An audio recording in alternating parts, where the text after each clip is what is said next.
Il se passe des choses assez incroyables dans le monde de la tech. Je vais vous parler aujourd'hui de la mort du Play Store ou comment les Chinois, les entreprises chinoises, que sont les géants du smartphone et notamment Huawei, mais pas que Huawei, veulent anéantir Google. Vous n'êtes pas sans savoir que depuis un certain nombre de mois, et ça se prolonge et ça semble vraiment s'inscrire dans la durée, il y a une vraie guerre entre la Chine et les US et notamment entre Huawei, les US. Les US ont blacklisté Huawei, tout simplement en même temps sur la liste noire en disant non.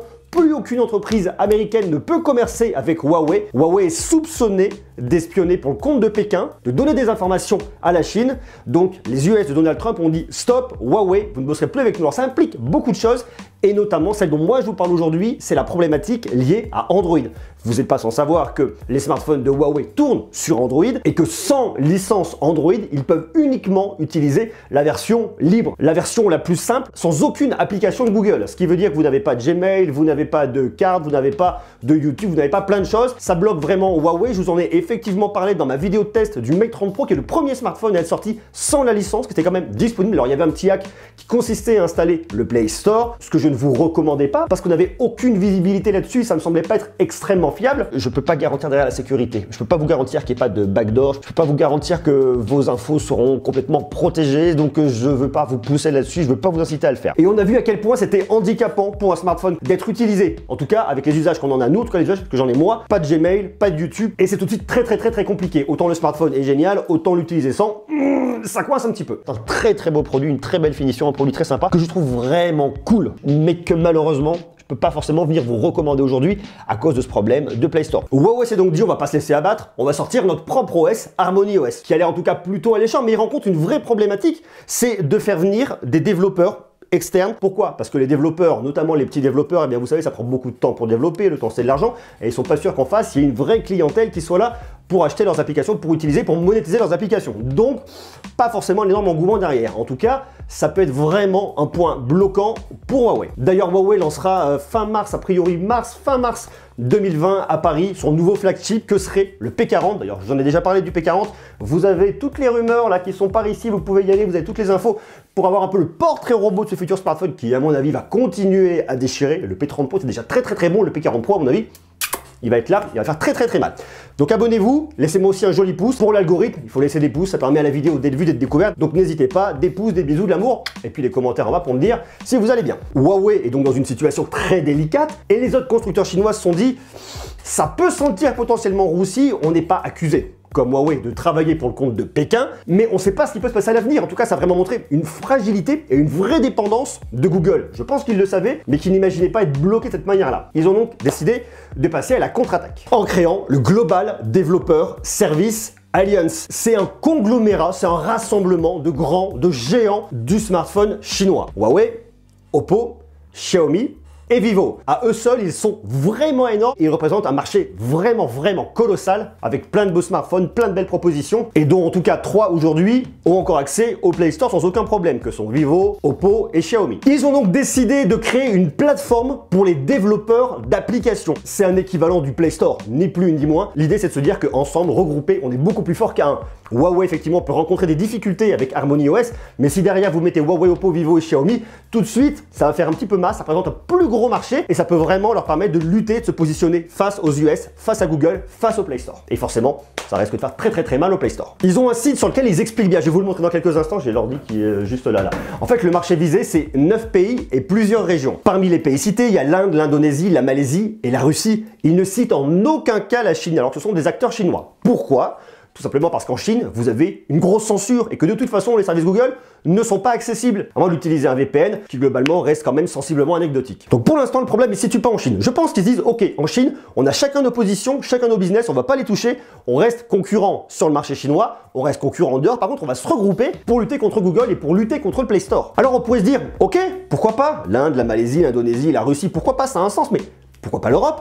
Pourquoi pas les États-Unis directement? Je pense en fait, ils se font la main sur des marchés sur lesquels eux sont présents, des marchés qui sont en développement, des marchés forts, mais ils disent ok, on se regroupe, on travaille ces marchés, on se met en place, on laisse venir les développeurs d'applications, ça représente un gros bassin de population, ça représente beaucoup de monde, il y a beaucoup de monde en Russie, en Inde, en Indonésie et en Malaisie, ce qui fait que lorsqu'ils ont réussi à avoir beaucoup de développeurs et avoir un vrai modèle économique qui marche, ils pourront s'attaquer facilement à l'Europe et pourquoi pas après aux US en disant ok, il n'y a aucun problème, on est là, on est fort. Quoique les US, il faut toujours être un peu prudent par rapport à ce qui pourrait potentiellement arriver, mais pourquoi pas en tout cas, en se disant, ok, regardez notre modèle économique, il marche, regardez les développeurs qui sont positionnés dans ces pays-là, dans ces 9 pays-là, ils fonctionnent merveilleusement bien, ils ont du business. Donc maintenant, vous pouvez venir avec nous, notre modèle économique marche, on va pouvoir se développer en Europe, dans le reste du monde, et là, on va attaquer en frontal le Play Store, là, on va attaquer en frontal Google, pourquoi pas sur son propre territoire, et là, on va les anéantir. Vous pouvez regarder sur leur site, c'est vraiment criant de vérité. Leur site est disponible, il me paraît en tout cas assez jeune, mais il montre bien réellement ce que c'est. GDSA, Global Developer Service Alliance.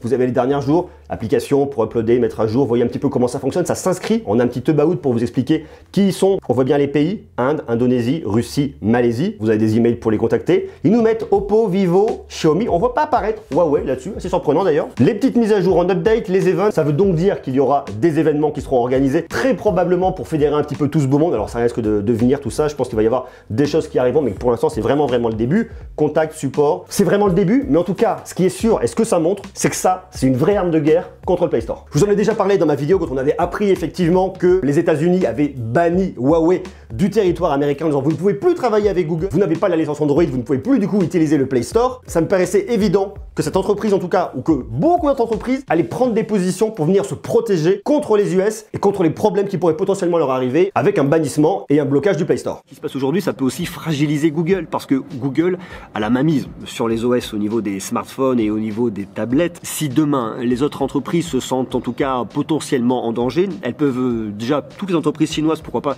se regrouper en faisant elles-mêmes leur propre OS, ou alors chaque marque, chaque entreprise fait son propre OS. On peut imaginer, il y a bien un iOS sur Apple, il pourrait y avoir un Huawei OS, il pourrait y avoir un Oppo OS, de la même manière qu'à des surcouches, on pourrait avoir des OS clairement et simplement fabriqués par les marques. À mon avis, Google l'avait vu venir aussi. Ils ont essayé d'intervenir auprès des US en disant bon écoutez, vous êtes bien rigolo, vous êtes bien sympa, il y a peut-être un problème effectivement. On ne sait pas réellement parce que pour l'instant, rien n'a été sorti sur le tapis en disant voilà ce qu'a fait Huawei, voilà les preuves, elles sont là, elles sont irréfutables et auquel cas c'est justifié, c'est clair et c'est net. Pour l'instant, rien n'est réellement sorti, mais par contre, les conséquences derrière sont relativement délétères et elles le seront, à mon avis, pour Google à moyen long terme. Parce que si on regarde la liste, regardez, j'ai pris une petite feuille. J'ai tout noté là-dessus.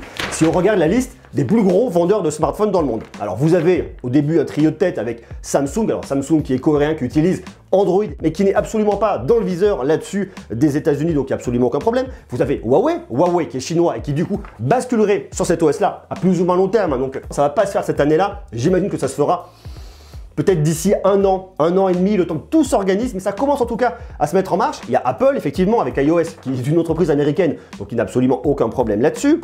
Il y a Xiaomi qui est chinois, qui est aussi un très gros vendeur de smartphones. Il y a Oppo, il y a Vivo. Et après, si on va regarder même un petit peu plus loin, OnePlus, Oppo, Vivo et Realme font partie d'un seul et même grand groupe qui s'appelle BBK Electronics. Alors chacun a leur propre stratégie et leur propre fonctionnement, mais à un moment ils sont pas bêtes, ils ont des intérêts communs. Ils voient très bien que si ces 4 grosses entreprises que sont Xiaomi, Huawei, Oppo et Vivo se regroupent, ça paraîtrait logique que Oppo, Vivo, OnePlus et Realme travaillent ensemble pour effectivement utiliser ce magasin d'applications, cette espèce de Play Store à la chinoise. Ça me paraîtrait relativement logique. Alors après, est-ce que ce serait juste un Play Store à la chinoise? Est-ce que ce serait un concurrent direct d'Android?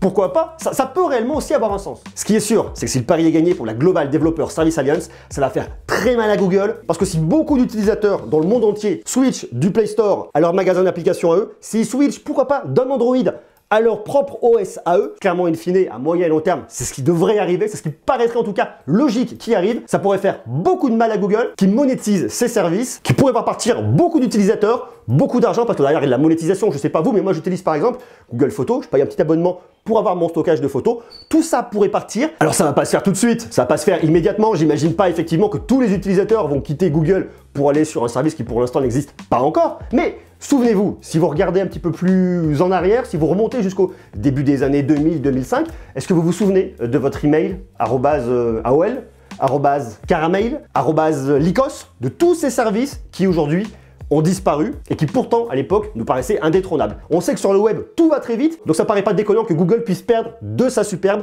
au profit d'un nouveau service chinois. Alors après effectivement, il faut rassurer les populations en disant on est chinois, on ne va pas venir pirater vos données, on ne va pas venir utiliser vos données au service d'un quelconque État. Il reste quand même beaucoup de travail à faire, beaucoup à rassurer, mais ça montre vraiment quelque chose, ça montre vraiment un chemin et allez vraiment savoir qui vont être les grands gagnants et les grands perdants de l'histoire. Sur ce, je vous invite à me dire, vous, ce que vous en pensez en bas en commentaire. Est-ce que vous pensez vraiment que cette alternative, si tous ces géants chinois arrivent vraiment à bien se regrouper correctement en proposant un service de qualité, en commençant effectivement par l'Asie, par la Russie, ensuite en arrivant sur l'Europe et pourquoi pas jusqu'aux US, est-ce que vous pensez qu'ils peuvent détrôner Google, en tout cas une partie de Google, parce que Google ça reste énorme, la maison mère Alphabet au-dessus est vraiment énorme, mais il peut se passer des choses, donc ça on va le surveiller de très près. Je vous invite donc une fois de plus à vous abonner pour tout savoir. Je vous fais des gros bisous, je donne rendez-vous dès demain pour continuer à parler de tech. Des bisous, à demain, ciao.